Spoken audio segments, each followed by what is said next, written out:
everyone, it's Nichol Spohr for Simon Says Stamp, and today I'm sharing these 3 shaker cards featuring the April 2020 card kit called Follow the Rainbows. I think this card kit is so beautiful and fun. It's full of great pattern papers and of course the Follow the Rainbows exclusive stamp set. I am going to be taking some of the Simon Says Stamp exclusive stitched dies, whether it be the rectangles, ovals, or circles, and using them together to create some shaker cards with these beautiful rainbow papers, and then stamping on the acetate shaker window using the Follow the Rainbows stamp set. Now from this one rainbow paper, this is the Whimsy Stamps Rainbow 6x6 paper included in the kit, I am going to die cut my first card panel from this. This is going to be the background of the shaker from one of those papers using a stitched rectangle die. And then I did think I was going to go ahead and die cut the large oval from this background, and I actually opted not to for this card. My next 2 cards, both the frame and the background, are going to be the same pattern paper, but for this one I kind of changed my mind midway through, and we're going to take the island blue cardstock included in the kit and create the frame for the front of the shaker from that. The reason being, I wanted to really showcase the entire image from the Follow the Rainbow stamp set. And in order to do that, I needed to use this large oval die. And I just felt like it was a little too much for this card. So I wanted the contrast of a solid cardstock frame with the rainbow background.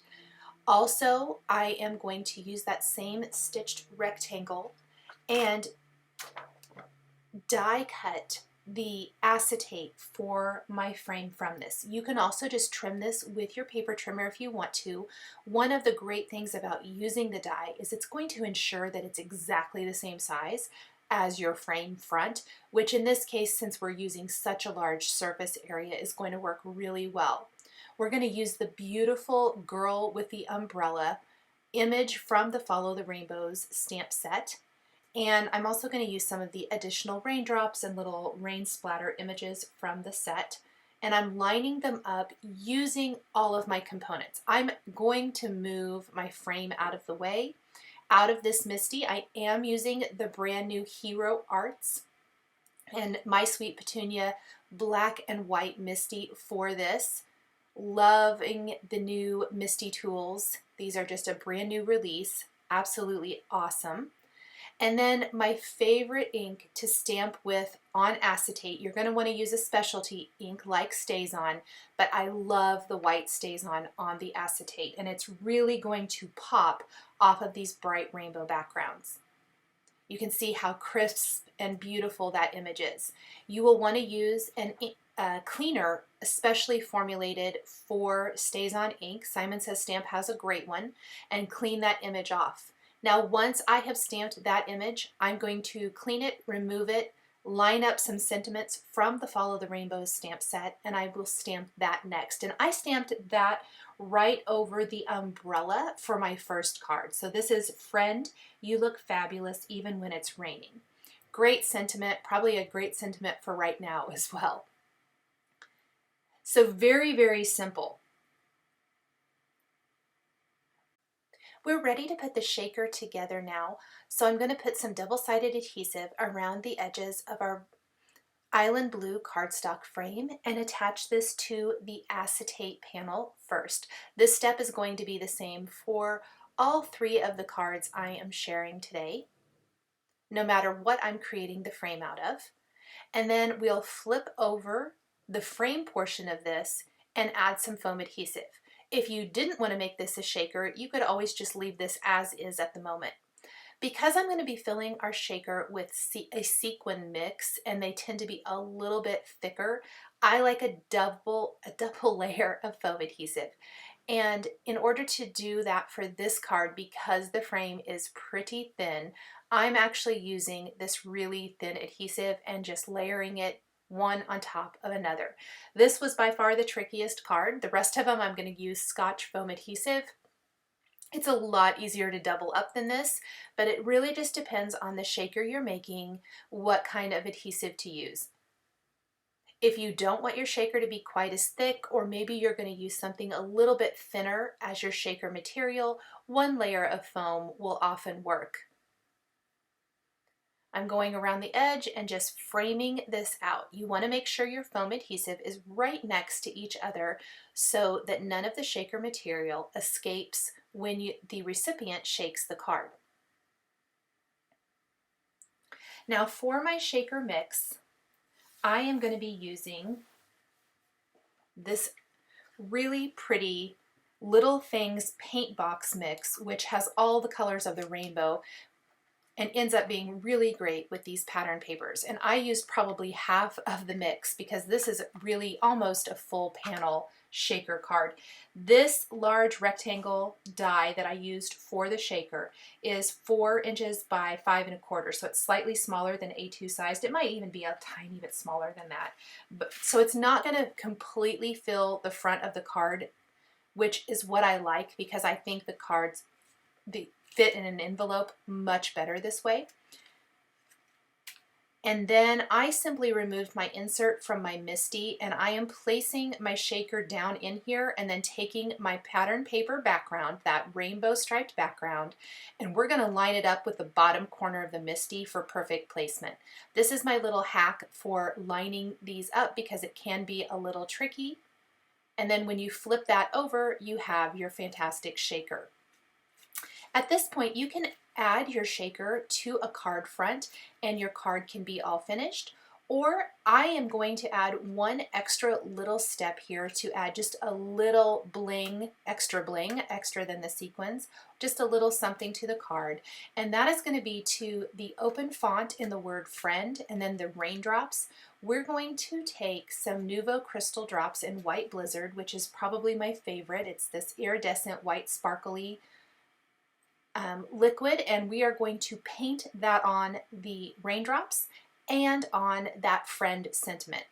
It's going to go on a little bit milky, but when it dries, it's going to dry completely clear, so it's not going to obscure anything in the shaker, but it's going to be sparkly, and it adds a little something to that beautiful white outline of the girl holding the umbrella.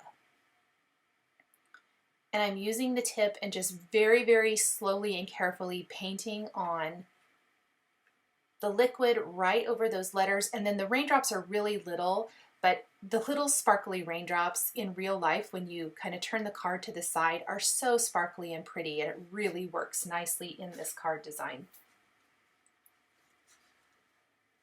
So I will set this aside to completely dry. Remember, when working with Nuvo Crystal Drops, you want to probably let them set and completely dry for a good 24 hours. This is a much thinner application than a drop, but I still would let it sit and completely dry for 24 hours before trying to put this in an envelope and mail the card. Now for my next card design, we're actually going to use 2 rectangles from the Stitched Rectangle set, and we're going to use the Doll Pink cardstock, also included in the kit, as our background. We're using our frame as a guide to adhere then, because we die cut our rainbow pattern paper with both sizes. So you're really not going to see a lot of that pink just kind of when you tip the card to the side, but it's going to be both. The pattern paper will be the frame and the inside of the shaker this way.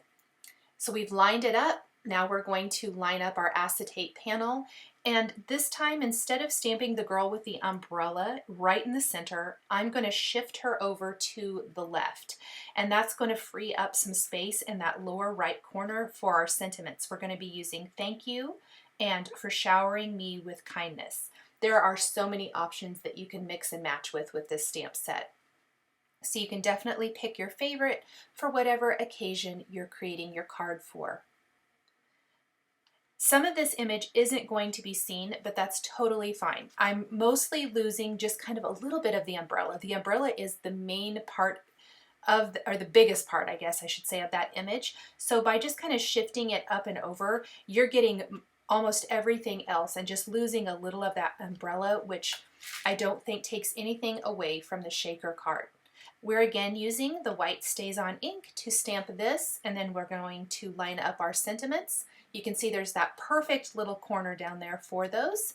We'll clean our stamp really good with our stays on stamp cleaner, line up our sentiments, and then stamp that right there.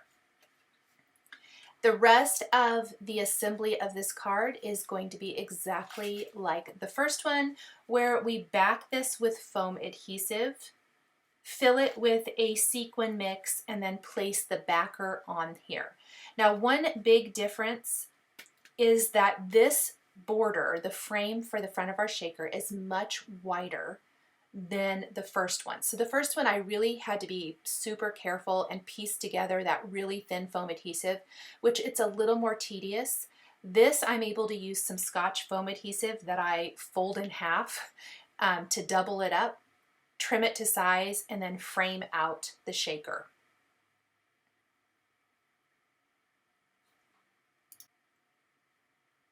It makes the assembly much quicker when you can use a little thicker adhesive.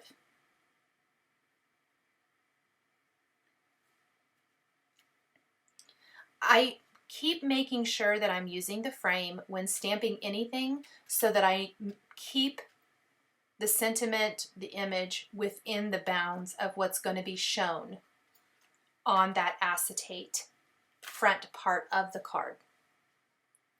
For our final card, we are going to use a stitched rectangle just like we have for the previous two cards, and then we'll take a Simon Says Stamp stitched circle die, and this is going to be the smallest surface area basically of the large image that we're going to be showing, and we're going to shift her over to the right this time, and then kind of stamp the thinking of you and after the storm comes the rainbow sentiment over to the left, partially overlapping the images. And I like to kind of have everything laid out in the MISTI so I can see exactly where the image is going to go, and then we will stamp the girl first before we stamp our sentiments.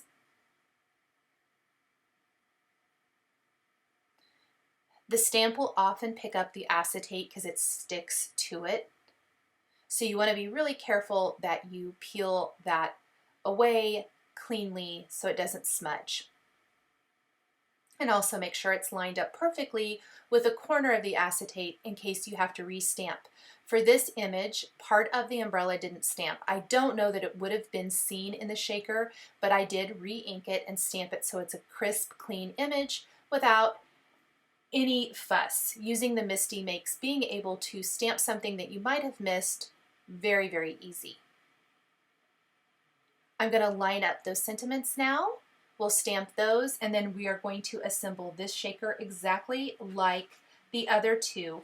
I did have to use a little bit thinner foam adhesive for this card as well, since around the three sides where the circle is closest to the edge of the rectangle are rather thin, so I used the thinner foam adhesive for this one. I love having an assortment of foam adhesive on hand to work with whatever project that I'm doing. We'll fill this with some colorful rainbow sequins as well, and finish with our Nuvo Crystal Drops in White Blizzard over the sentiments and the raindrops. I did that for all three cards, so they are all exactly alike. There are a couple of coordinating envelopes that also come in the April card kit that will work with these cards, and our trio of rainbow shaker cards featuring the Simon Says Stamp April 2020 card kit, Follow the Rainbows, are all finished. Thank you guys so much for joining me today, and we'll catch you next time.